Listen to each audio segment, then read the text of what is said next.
பேர் நாகவிஷ்ணு. நான் பசுமை நம் பூமிக்கு படர்ந்த உயிர் மூச்சு.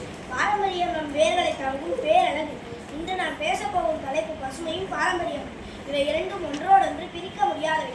ஒரு நாணயத்தின் இரு பக்கங்களை போன்றவை. பசுமை என்பது வெறும் மரங்கள் செடிகள் மட்டுமல்ல. அது தூய காற்று, சுத்தமான நீர், வளமான மண் என இந்த பூமியின் உயிர் நாடி.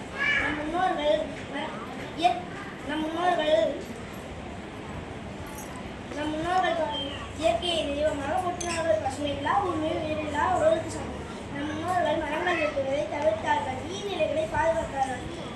காடுகளும் ஆறுகளும் மலைகளும் அவர்களின் வாழ்வில் ஒருங்கிணைந்த பகுதிகளாக இருந்தன.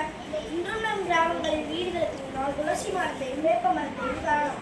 இவை வெறும் செடிகள் அல்ல, பாரம்பரியத்தின் சின்னங்கள். பாரம்பரியம் என்பது நமது பண்பாடு, கலை, இலக்கியம், வாழ்க்கை முறை என பல நூற்றாண்டுகள் நாம் பேசுவது அரிய பொக்கிஷம். சமய முறைகள், உடை அலங்காரங்கள், விழாக்கள், ஏன் நாம் பயன்படுத்தும் பொருட்கள் கூட பாரம்பரியத்தின் அடையாளங்கள். உதாரணமாக பனை ஓலையால் செய்யப்பட்ட பொருட்கள், மூங்கில் கூடைகள், மண்பாண்டங்கள் என இவை அனைத்தும் இயற்கையோடு இணைந்த நம் முன்னோர்களின் வாழ்வியலை பிரதிபலிக்கின்றன. ஆனால் இன்று நிலைமை தலையீடாக மாறிவிட்டது. நவீனமயமாக்கல் என்ற பெயரில் நாம் பசுமையை இழந்து வருகிறோம். தொழிற்சாலைகளும் கட்டிடங்களும் கட்டுவதற்காக காடுகள் அழிக்கப்படுகின்றன. நீர்நிலைகள் மாசுபடுகின்றன. மண்வளம் குன்றுகிறது. இதே போல நாம் பாரம்பரியத்தையும் மறந்து வருகிறோம். பிளாஸ்டிக் பயன்பாடு அதிகரித்துள்ளது. நமது கலை வழக்கங்கள் மறந்து வருகின்றன. ஆரோக்கியமான உணவு பழக்கங்கள் மாறிவிட்டன. இன்றைய உலகம் தொழில்நுட்ப வளர்ச்சியில் உள்ளது. அதனால் இயற்கையும் பாரம்பரியத்தையும் நாம் மறந்துவிட்டோம். பசுமை இல்லா பூமி உயிரில்லா உடல் போல. பசுமையும் பாரம்பரியத்தையும் மீட்டெடுக்க வேண்டியது நமது கடமை. அது வெறும் பேச்சோடு நிறுத்தாமல் செயலும் காட்ட வேண்டும். ஒவ்வொருவரும் ஒரு மரமாக நட வேண்டும். நெகிழி பயன்பாட்டை குறைக்க வேண்டும். நீர்நிலைகளை பாதுகாக்க வேண்டும். அதே சமயம் நமது பாரம்பரிய கலைகளை கற்றுக்கொள்ள வேண்டும். இயற்கையான உணவு பொருட்களை பயன்படுத்த வேண்டும். பாரம்பரிய விவசாய முறைகளை மீட்டெடுத்து இயற்கை விவசாயம், பாரம்பரிய நெல் மற்றும் பிற பயிர் வகைகளை பாதுகாக்க வேண்டும்.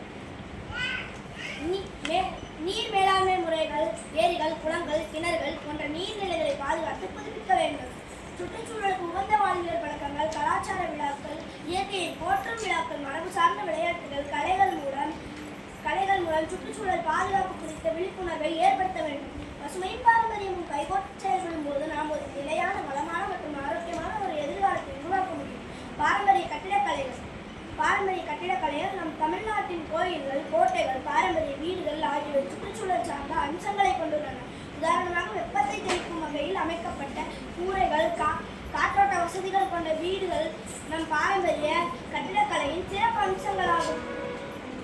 பசுமையும் பாரம்பரியமும் நம் வாழ்வின் இரு கண்கள். இந்த இரண்டையும் நாம் போற்றி பாதுகாத்தால் மட்டுமே வருங்கால சந்ததியினருக்கு செழிப்பான பூமியையும் வளமான வாழ்க்கையும் விட்டுச் செல்ல முடியும். வாருங்கள், பசுமையான எதிர்காலத்தை மீட்டெடுக்கும் பெரும் பணியில் இணைந்து செயல்படுவோம். நன்றி.